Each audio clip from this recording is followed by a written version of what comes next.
आज से देश में 3 नए क्रिमिनल कानून लागू हो गए हैं। केंद्रीय गृह मंत्री अमित शाह ने इसे लेकर बताया कि अब सही मायने में न्याय व्यवस्था का भारतीयकरण हुआ है। शाह ने बताया कि एफआईआर, चार्जशीट और जांच सबका समय तय किया गया है।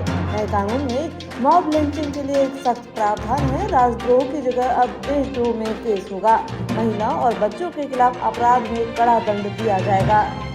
पेट्रोलियम और प्राकृतिक गैस मंत्रालय ने स्वच्छता पखवाड़ा 2024 का शुभारंभ किया। इस कार्यक्रम में केंद्रीय मंत्री हरदीप सिंह पुरी ने मंत्रालय के सभी वरिष्ठ अधिकारियों कर्मचारियों को स्वच्छता की शपथ दिलाई। साथ ही स्वच्छता कर्मचारियों का सम्मान किया। केंद्रीय मंत्री हरदीप सिंह पुरी ने कार्यक्रम में कहा कि स्वच्छ भारत अभियान के हिस्से के रूप में स्वच्छता पखवाड़ा पहल के महत्व पर जोर दिया गया है।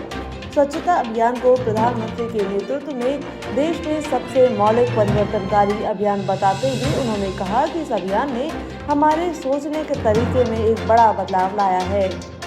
राजस्थान के राज्यपाल कलराज मिश्र ने गोविंद गुरु जनजातीय विश्वविद्यालय के 9वें स्थापना दिवस पर विश्वविद्यालय में आयोजित अखिल भारतीय वाणिज्यिक विषयक सेमिनार के ब्रोशर का विमोचन और विश्वविद्यालय में निर्मित सभागार, गुलाब वाटिका और जलपान गृह का वर्चुअली लोकार्पण किया। इस मौके पर राज्यपाल मिश्र ने कहा कि जनजातीय क्षेत्रों में शिक्षा के माध्यम से आर्थिक विकास, सांस्कृतिक संरक्षण और सामाजिक समरसता के लिए विश्वविद्यालय महत्वपूर्ण कड़ी के रूप में कार्य करे। जनजातीय समाज की विशिष्ट आवश्यकताओं को ध्यान में रखते हुए नए और व्यावसायिक पाठ्यक्रमों की शुरुआत करने के साथ ही जनजातीय संस्कृति, कला, संगीत और परंपराओं के अध्ययन और संरक्षण के लिए समर्पित केंद्र की स्थापना करने की भी जरूरत है। राजस्थान के मुख्यमंत्री भजनलाल शर्मा का कोटपूतली जिले की विराटनगर विधानसभा क्षेत्र के भाकरी गांव में छितौली, जवानपुरा, धाबाई और बुचारा को ईआरसीपी योजना में जोड़ने पर धन्यवाद कार्यक्रम आयोजित किया गया। इस दौरान उन्होंने कहा कि विराटनगर के लोग हमारे अन्नदाता हैं। अन्नदाता हमेशा देने का काम करता है, लेकिन आज पानी की समस्या बढ़ रही है। किसान को खेती के लिए पानी की आवश्यकता है, लेकिन पानी पाताल में चला गया है। कांग्रेस किसान की बात नहीं करती, वो कहते हैं कि आलू से सोना बनाएंगे। किसान खेत बोते समय सभी की चिंता करता है। पूरे देश का पेट भरने का काम हमारे किसान भाई करते हैं। इसलिए जब किसान के खेत को पूरा पानी मिलेगा तो वो ही धरती सोना उगलेगी। अलवर जिला अस्पताल में आज डॉक्टर्स डे मनाया गया। इस दौरान राजीव गांधी सामान्य अस्पताल में पहुंचकर वन एवं पर्यावरण मंत्री संजय शर्मा ने डॉक्टर्स डे पर सभी डॉक्टर्स को बधाई और शुभकामनाएं देते हुए वृक्षारोपण किया। इस मौके पर संजय शर्मा ने कहा कि पेड़ पौधे और वृक्षारोपण करने से पर्यावरण अच्छा बना रहेगा और लोगों को शुद्ध हवा और ऑक्सीजन मिलती है। इसलिए आमजन को वृक्षारोपण कर पेड़ को बच्चों की तरह उसका पालन पोषण करना चाहिए। नए अस्पताल के आईसीयू वार्ड में पहुंचकर मंत्री ने खुद का रूटीन चेकअप करवाया। इस दौरान अचानक आईसीयू में बिजली गुल हो गई। इस पर मीडिया से बातचीत के दौरान मंत्री शर्मा ने कहा कि अस्पताल में बिजली जाना आम बात है, थोड़ी देर में बिजली फिर से आ जाएगी।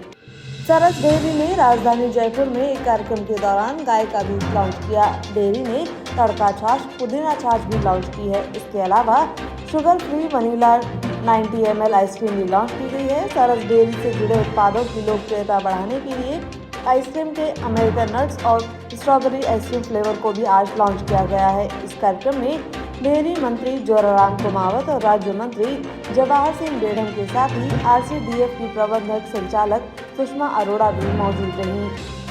प्रदेश में लगातार हो रही भर्ती परीक्षाओं में धांधली को लेकर प्रदेश के बेरोजगार युवाओं का सब्र अब टूटने की कगार पर है। इसी सिलसिले में बेरोजगारों ने जयपुर में कर्मचारी चयन बोर्ड मुख्यालय के बाहर जमकर विरोध प्रदर्शन किया।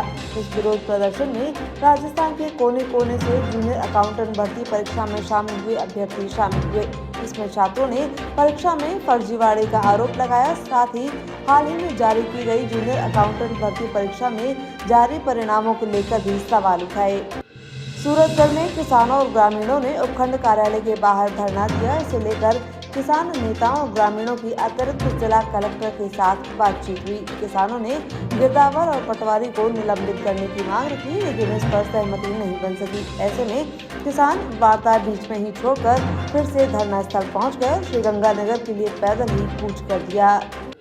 रायसिंह नगर अमरनाथ लंगर सेवा समिति की ओर से जम्मू कश्मीर के श्रीनगर में अमरनाथ यात्रियों के लिए लंगर लगाया गया है। इसका जम्मू कश्मीर के उपराज्यपाल मनोज सिन्हा ने अवलोकन किया।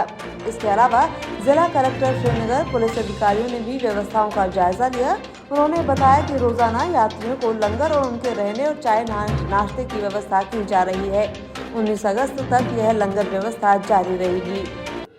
रायका समाज ने प्रशासन की लापरवाही से अपने नाम की खोई पहचान को वापस कायम करने के लिए सड़कों पर उतरकर विरोध प्रदर्शन किया।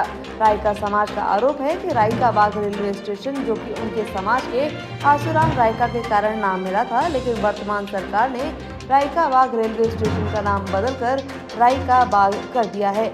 इससे आक्रोशित होकर समाज के हजारों लोगों ने मेडिकल कॉलेज चौराहे पर महात्मा गांधी की मूर्ति के पास इकट्ठा होकर रैली निकालकर अपनी पीड़ा सरकार तक पहुंचाई। साथ ही कहा कि अगर सरकार समय रहते इस मामले पर नहीं चेती तो भविष्य में हिंसात्मक आंदोलन भी किया जा सकता है।